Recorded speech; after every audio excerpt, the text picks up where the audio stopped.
Good afternoon YouTube, Ian here from Coolice Charge Case and Power Supplies. I hope you're all safe and well wherever you are in the world and enjoying any decent weather you may be getting at this moment in time. Here in the UK it was sun shining a minute ago, but it's coming over very overcast again because I think we are going to get some more rain and snow very shortly. And sorry for the camera wobbling, I'm trying to sort out my hand so it doesn't ache while I start to do this video. I thought I'd start briefly by going into obviously a little bit of the specs of this case I'm going to show you first, and then obviously then I'll stop this video and obviously then transfer to the rear camera and obviously then tag it on the end of the, or at the beginning of the next video anyway. But before I go any further, because I keep getting in the ear, I need to give a shout out to my daughter Sophie. She's one of my subscribers and she always says to me, "Dad, when are you going to give me a shout out on one of your videos, because I really want my name mentioned." So Sophie, hello, I've finally given you a shout out, and I'll try and remember to give you more as well as we go along. While I'm here, I'm also going to give my youngest Jack a shout out. Hopefully at some stage as he gets older, he might actually want to come in here and help me rather than take my tools and parcel them up into little boxes and seal them up with sellotape and then give them away to his friend. So I have to try and either find them or get them back. Last but not least, I'm also going to give a shout out to my wife Kimberly, who's currently sitting with my youngest inside watching a video. I can't remember what one it is off the top of my head, but she obviously puts up with whatever he wants to watch and sadly has to wait till the evening to watch what she wants to. So hello Jack, hello Kimberly, thank you for sticking with me and letting me be out here at all hours of the day creating these beautiful cases.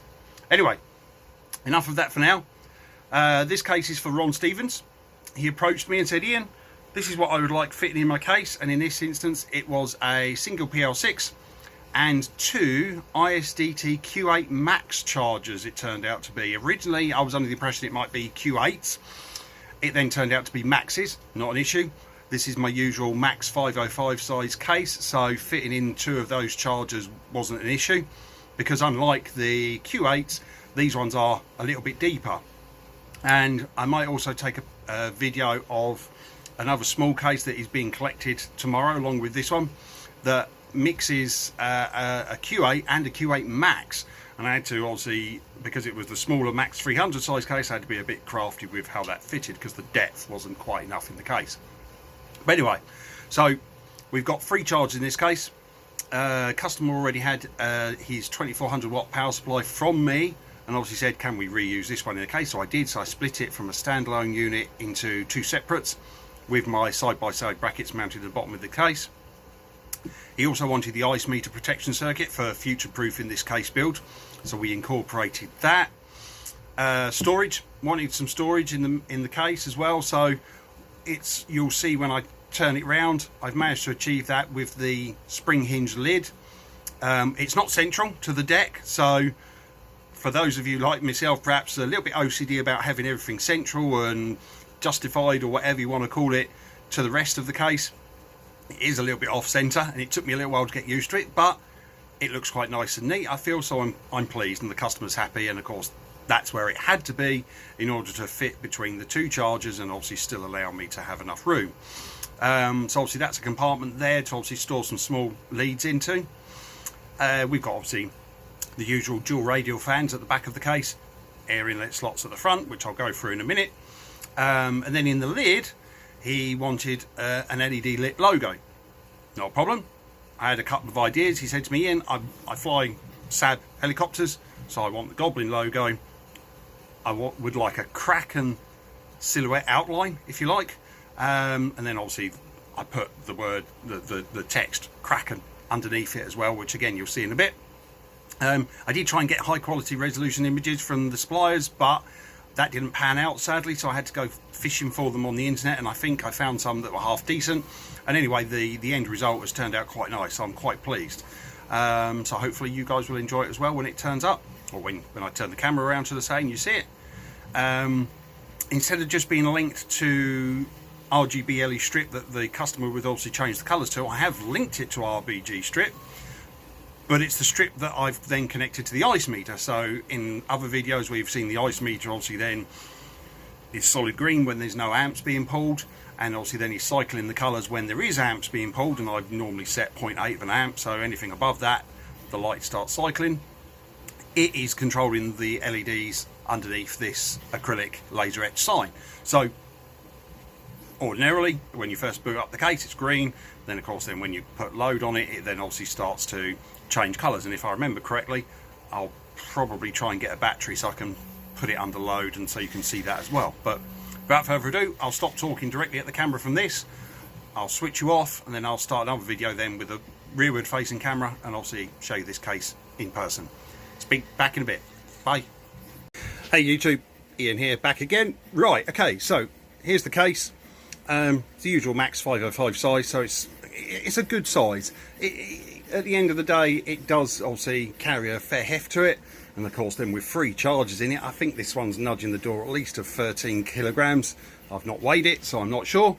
So obviously on the top it's quite basic and bland, if you like. We've got my usual laser etch, which is up the other way, so when the lid is up it's legible the right way, and then obviously then we've got the 6 fixings for the lid logo, so that'll make more sense there. When I open it up, on the left hand side we've got 2 outputs as normal, 4mm banana jacks and XT60s wired in parallel. So obviously that's the main charge outputs, and obviously then we've got obviously the Q8 Max 1 at the back, which is here, and then the Q8 Max 2, if you want to call them 1 and 2, is at the front, so that's its output here. So that's on this side. On the other side then we have the outputs for the PL6, again same principle, 4mm banana jacks and obviously XT60 wired in parallel for the main outputs there, and obviously then the JST 7 pin, JST-XH 7 pin for obviously up to 6S LiPo power.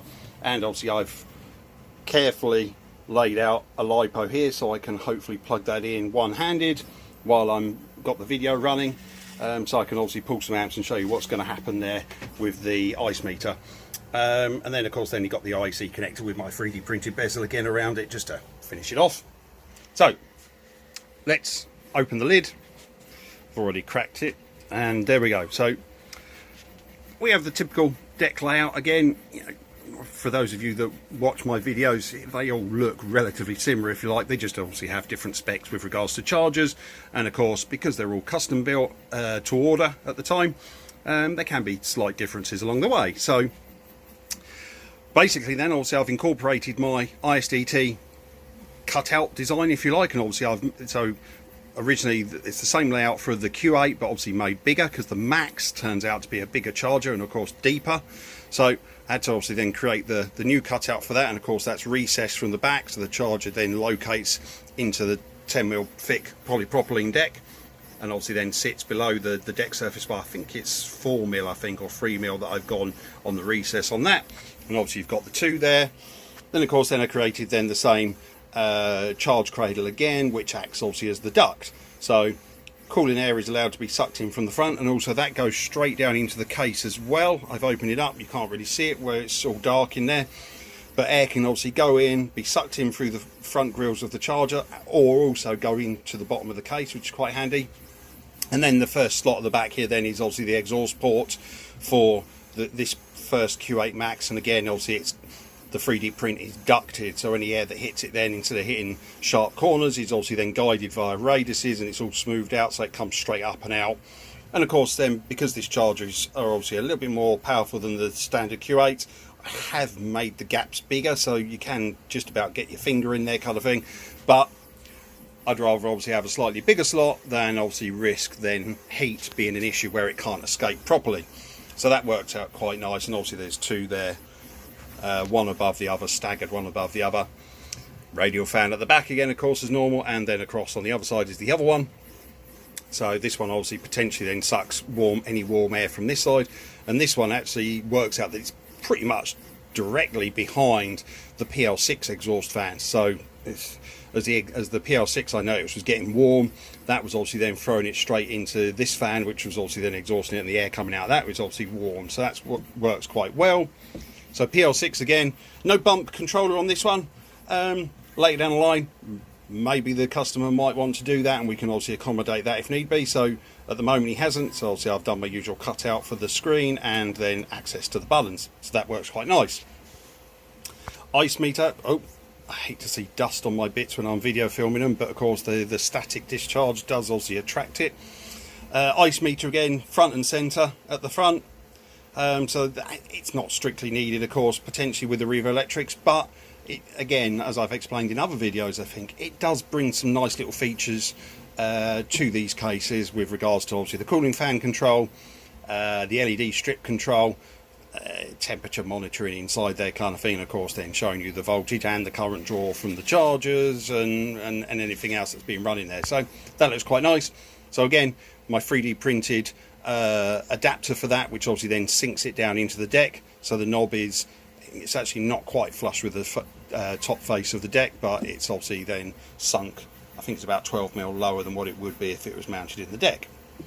Directly above that, and this is where, if I pan back a bit, you can see where it's slightly off center, we've got obviously the storage compartment, and obviously I do machine these two parts separately, so I do try and keep the gap as small as possible, but of course not interfering with the action of the lid itself. In fact, so much so that on the bottom edge on this side of the door, I actually have to rebate it or recess it a little bit, so obviously as the door swings, that back corner then doesn't obviously catch the side of the deck and obviously open. So I can literally just press it, it'll pop up, and then of course then I can lift it on the side, then it just literally opens back on itself.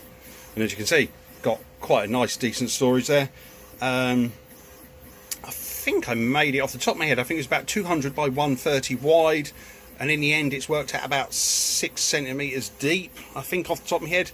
Originally, obviously under here I've obviously created a laser cut box section, if you like, where it all interlocks in the corners, and then of course then it's all glued together, and the base bit obviously then locks in. So it's a bit like a jigsaw puzzle, that rectangular compartment assembly, if you like. And then of course then I acrylic weld it all together in the corners.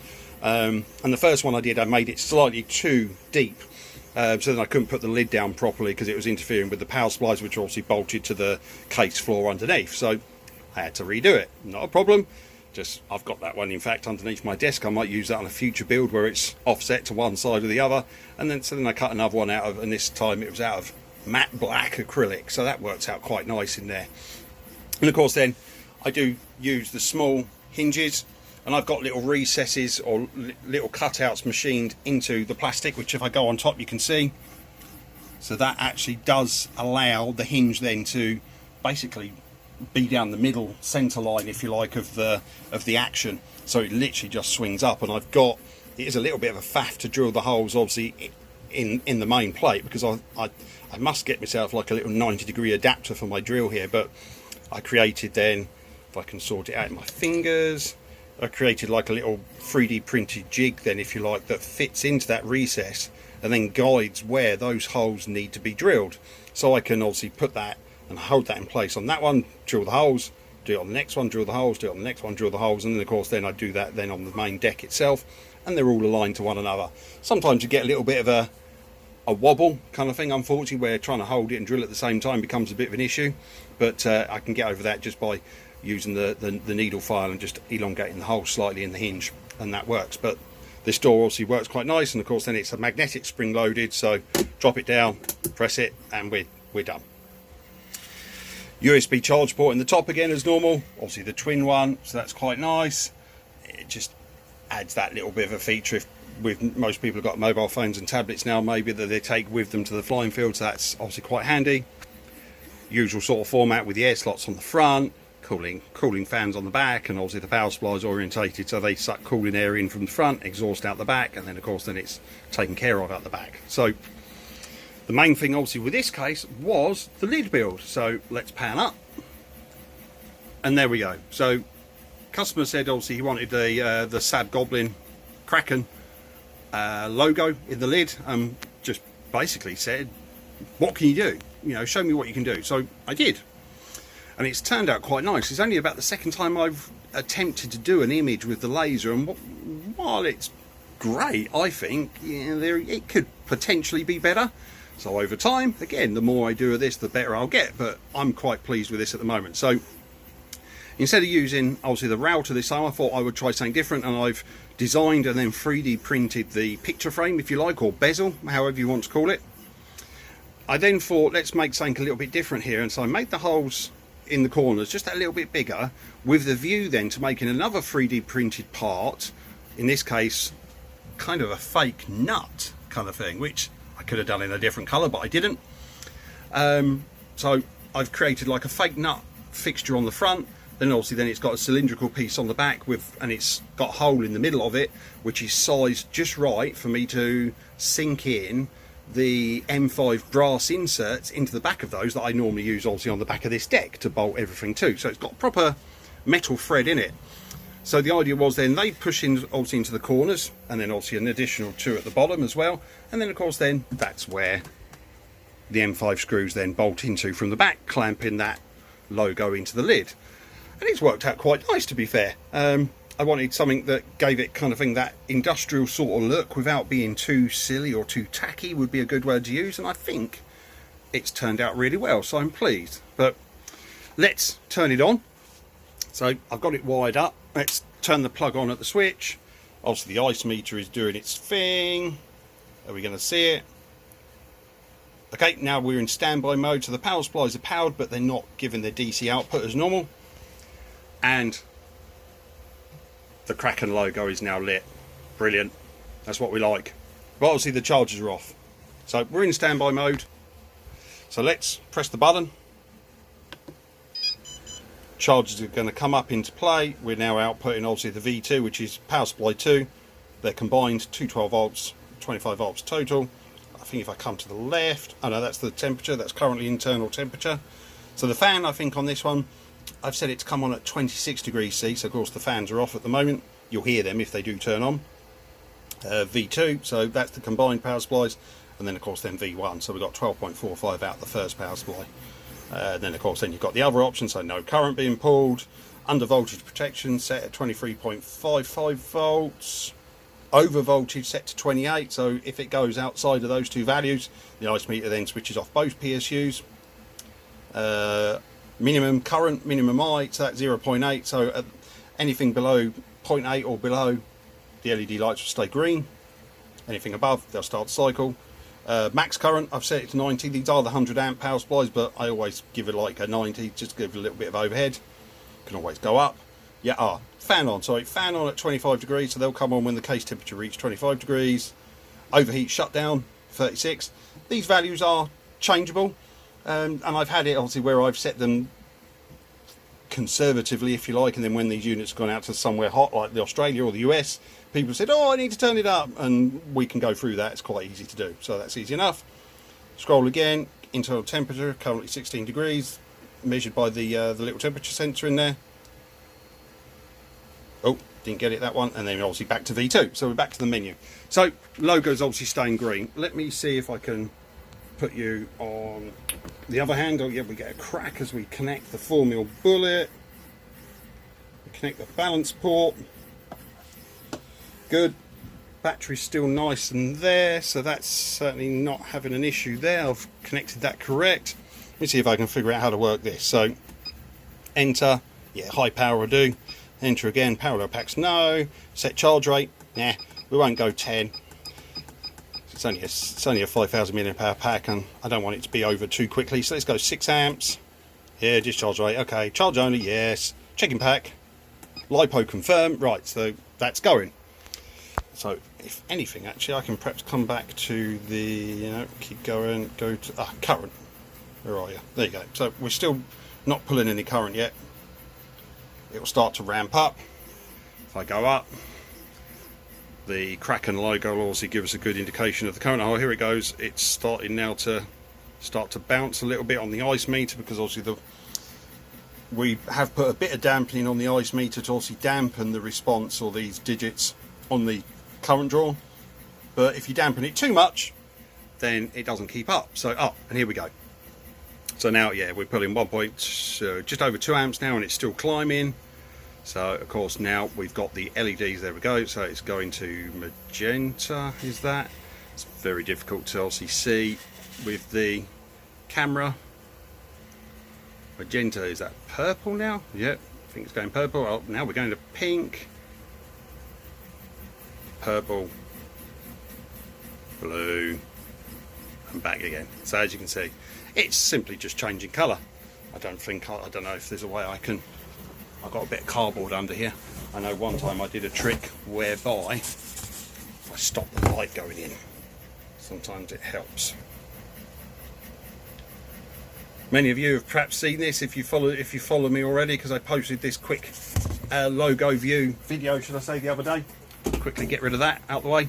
And obviously the background on this, normally I put some form of a piece of laser cut acrylic, but I thought I'd try something. So the panel behind this, I needed to obviously, the acrylic is 5mm, so that's in the middle of the LED strip, if you like, and the LED strip is 10mm wide, but the LED diodes, if you like, down the middle of it are 5mm wide. So I have a gap then of 2.5mm this side, which I've taken care of with a lip with a 3D print. That's fine.